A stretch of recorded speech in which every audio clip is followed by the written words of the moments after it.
भारत के इतिहास में 31 अक्टूबर की तारीख देश की पूर्व प्रधानमंत्री इंदिरा गांधी की हत्या के दिन के तौर पर दर्ज है। अपने फौलादी इरादों के लिए विख्यात और बड़े बड़े फैसले बेखौफ लेने वाली देश की पहली महिला प्रधानमंत्री इंदिरा गांधी की इस दिन सुबह उनके अंगरक्षकों ने उनकी हत्या कर दी। कहा जाता है कि इंदिरा गांधी को अपनी मौत का अनुमान हो गया था। 30 अक्टूबर 1984 का दिन था। इंदिरा गांधी उड़ीसा के भुवनेश्वर में रैली कर रही थी। तभी इंदिरा अपनी पहले सी तय स्पीच से कुछ अलग बोलने लगी। उन्होंने बोला, मैं आज यहाँ हूँ, कल शायद यहाँ ना रहूँ। मुझे चिंता नहीं मैं रहूँ या ना रहूँ। मेरा लंबा जीवन रहा है और मुझे इस बात का गर्व है कि मैंने अपना पूरा जीवन अपने लोगों की सेवा में बिताया है। मैं अपनी आखिरी सांस तक ऐसा करती रहूँगी और जब मैं मरूंगी तो मेरे खून का एक एक कतरा भारत को मजबूत करने में लगेगा। इसके 24 घंटे बाद 31 अक्टूबर 1984 के दिन शाम को खबर आती है कि देश की प्रधानमंत्री इंदिरा गांधी नहीं रही। आज इंदिरा गांधी के मौत के उन भयानक 5.5 घंटे के बारे में बताएंगे कि आखिर उस दिन क्या हुआ था, आखिर इंदिरा गांधी की हत्या क्यों की गई थी। उड़ीसा में जबरदस्त चुनाव प्रचार के बाद इंदिरा गांधी 30 अक्टूबर की शाम दिल्ली पहुंची थी। आमतौर पर जब वो दिल्ली में रहती थी तो उनके घर सफदरगंज रोड पर जनता दरबार लगाया जाता था। ये भी एक अघोषित नियम था कि अगर दूसरे शहर के दौरे से देर शाम घर पहुंचेंगी तो अगले दिन जनता दरबार नहीं होगा। 30 तारीख की शाम को इंदिरा से कहा गया कि वो अगले दिन सुबह के कार्यक्रम को रद्द कर दें, लेकिन इंदिरा ने मना कर दिया। वो आयरिश फिल्म डायरेक्टर पीटर उस्तनोवा को मुलाकात का वक्त दे चुकी थी। एसीपी दिनेश चंद्र भट्ट बताते हैं कि उनके इंटरव्यू के लिए बाहर से एक टीम आई हुई थी। उन लोगों ने अपना सर्वे किया, ये देखा कि खुली जगह पर इंटरव्यू करना सही रहेगा। वहाँ दिवाली के पटाखे पड़े हुए थे, उनको साफ करवा कर इसका इंतजाम कराया गया। उसमें कुछ वक्त लग रहा था। दरअसल पीटर इंदिरा गांधी पर एक डॉक्यूमेंट्री फिल्म बना रहे थे। इस बीच सुबह के 8 बजे इंदिरा गांधी के निजी सचिव आर.के. धवन सफदरगंज रोड पर पहुंच चुके थे। धवन जब इंदिरा गांधी के कमरे में गए तो वो मेकअप करा रही थी। इंदिरा ने पलटकर उन्हें देखा। दिवाली के पटाखों को लेकर थोड़ी नाराजगी भी थी, फिर अपना मेकअप पूरा करने में लग गई। अब तक घड़ी ने 9 बजा दिए थे। लॉन साफ हो चुका था। इंटरव्यू के लिए सारी तैयारियां पूरी थी। चंद मिनटों में ही इंदिरा अकबर रोड की तरफ चल पड़ी। यहीं पर पेंट्री के पास मौजूद था हेड कांस्टेबल नारायण सिंह। नारायण सिंह की ड्यूटी आइसोलेशन कैडर में थी। 7:30 बजे से लेकर 8:45 तक पोर्च में ड्यूटी करने के बाद वो कुछ देर पहले ही पेंट्री के पास आकर खड़ा हुआ था। इंदिरा को सामने से आते देख उसने अपनी घड़ी देखी। वक्त हुआ था 9:05। आर.के. धवन उनके पीछे पीछे चल रहे थे। दूरी करीब यही 3-4 फीट होगी। तेज कदमों से चलते हुए इंदिरा उस गेट के करीब 11 फीट दूर पहुंच गई थी जो सफदरगंज रोड को अकबर रोड से जोड़ता है। नारायण सिंह ने देखा कि गेट के पास सब इंस्पेक्टर बेअंत सिंह तैनात था। ठीक बगल में बने संतूर बूथ में कांस्टेबल सतवंत सिंह अपनी स्टेगन के साथ मुस्तैद था। आगे बढ़ते हुए इंदिरा गांधी संतूरी बूथ के पास पहुंची।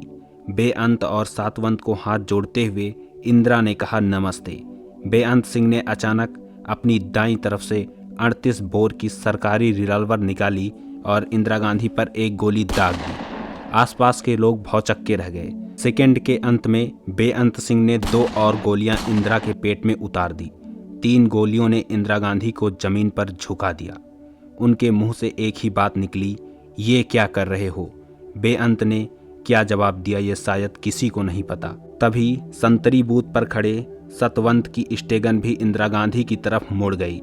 जमीन पर नीचे गिरी हुई इंदिरा गांधी पर कांस्टेबल सतवंत सिंह ने एक के बाद एक गोलियां दागनी शुरू कर दी। लगभग हर सेकंड में एक गोली। 1 मिनट से कम वक्त में सतवंत ने स्टेगन की पूरी मैगजीन इंदिरा गांधी पर खाली कर दी। स्टेगन की 30 गोलियों ने इंदिरा गांधी के शरीर को भून कर रख दिया। उसी समय बेअंत सिंह और सतवंत सिंह दोनों ने अपने हथियार नीचे डाल दिए। बेअंत सिंह ने कहा, हमें जो करना था हमने कर दिया, अब तुम्हें जो करना है तुम करो। तभी नारायण सिंह ने आगे कूदकर बेअंत सिंह को जमीन पर पटक दिया। पास के गार्ड रूम से आईटीबीपी के जवान दौड़ते हुए आए। उन्होंने सतवंत सिंह को अपने घेरे में ले लिया। हालांकि वहां हर समय एक एम्बुलेंस खड़ी रहती थी, लेकिन उस दिन उसका ड्राइवर वहां नहीं था। इतने में इंदिरा गांधी के राजनीतिक सलाहकार माखनलाल फोतेदार ने चिल्लाकर कार निकालने के लिए कहा। इंदिरा गांधी को जमीन से आर.के. धवन और सुरक्षाकर्मी दिनेश भट्ट ने उठाकर सफ़ेद एम्बेसडर कार के पीछे वाली सीट पर रख दिया। आगे की सीट पर धवन, फोतेदार और ड्राइवर बैठे। जैसे ही कार चलने वाली थी, सोनिया गांधी नंगे पांव अपने ड्रेसिंग गाउन में मम्मी मम्मी चिल्लाते हुए भागती हुई आई। इंदिरा गांधी की हालत देखकर वे उसी हाल में कार के पीछे वाली सीट पर बैठ गई। उन्होंने खून से लथपथ इंदिरा गांधी का सिर अपने गोद में ले लिया। कार बहुत तेजी से एम्स की तरफ बढ़ी। 4 किलोमीटर के सफर के दौरान कोई भी कुछ नहीं बोला। सोनिया का गाउन इंदिरा के खून से भीग चुका था। कार 9:32 पर एम्स पहुंची। वहां इंदिरा गांधी के रक्त ग्रुप ओ निगेटिव का पर्याप्त स्टॉक था, लेकिन सफदरगंज रोड से किसी ने भी एम्स को फ़ोन कर नहीं बताया था कि इंदिरा गांधी को गंभीर रूप से घायल अवस्था में वहां लाया जा रहा है। इमरजेंसी वार्ड का गेट खोलने और इंदिरा गांधी को कार से उतारने में 3 मिनट लग गए। वहां पर एक स्ट्रक्चर तक मौजूद नहीं था। किसी तरह एक पहिए वाले स्ट्रक्चर का इंतजाम किया गया। जब उनको कार से उतारा गया तो इंदिरा को उस हालत में देख वहां तैनात डॉक्टर घबरा गए। उन्होंने तुरंत फ़ोन कर एम्स के वरिष्ठ कार्डियोलॉजिस्ट को इसकी सूचना दी। मिनटों में वहां doctor Guleri, doctor MM Kapoor और डॉक्टर बालाराम पहुंच गए। इलेक्ट्रोकार्डियोग्राम में इंदिरा के दिल की मामूली गतिविधियां दिखाई दे रही थी, लेकिन नाड़ी में कोई धड़कन नहीं मिल रही थी।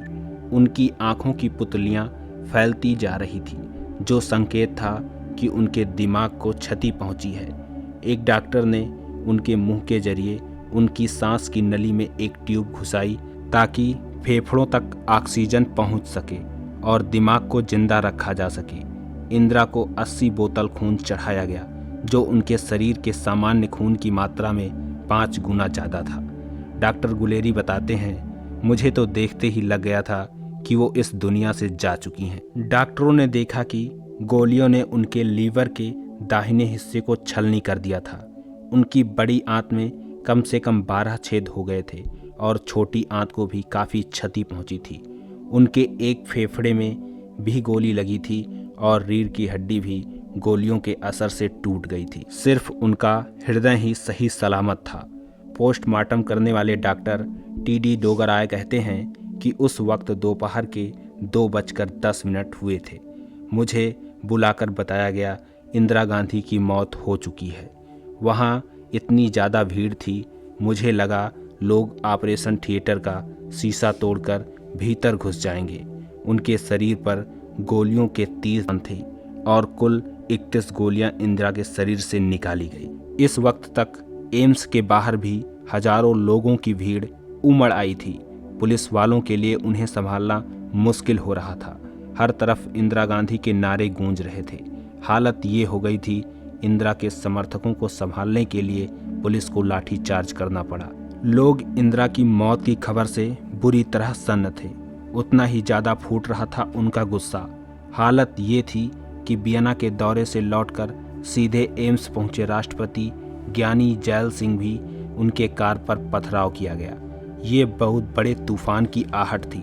लोग रो रहे थे, बिलख रहे थे। उन्हें यकीन नहीं हो रहा था कि इंदिरा को कोई ऐसी ताकत हरा सकती है। BBC के संवाददाता सतीश जैकब तेजी के साथ अपने दफ्तर वापस लौट रहे थे। दिल में तूफान की इतनी बड़ी खबर थी। अभी थोड़ी देर पहले भारत के प्रधानमंत्री इंदिरा गांधी पर घातक हमला हुआ है। ये खबर BBC रेडियो पर कुछ देर बाद चली, लेकिन चलनी शुरू हुई तो भारत ही नहीं पूरी दुनिया में हड़कंप मच गया। उस वक्त अमेरिका में आधी रात हो रही थी। जानकारी के मुताबिक राष्ट्रपति रीगन को आधी रात में इंदिरा की हत्या की खबर दी गई। अमेरिका के लेकर रूस तक हड़कंप मच गया। इधर देश के तमाम शहरों के बड़े बड़े अखबार हरकत में आ चुके थे। 31 अक्टूबर 1984 की शाम 4 बजे तक दूरदर्शन पर आकाशवाणी पर इंदिरा गांधी की हत्या की कोई खबर नहीं थी। हालत ये थी कि अखबार की कॉपी बाजार में पहुंचते ही हाथों हाथ बिक रही थी। अपने अंगरक्षकों द्वारा गोली मारे जाने के लगभग 4 घंटे बाद 2:23 पर इंदिरा गांधी को मृत घोषित किया गया, लेकिन सरकारी प्रचार माध्यमों से इसकी घोषणा शाम 6 बजे की गई। उस वक्त के हालात का अंदाज़ा लगाना मुश्किल है। एक के बाद एक दुकानों के शटर गिर रहे थे।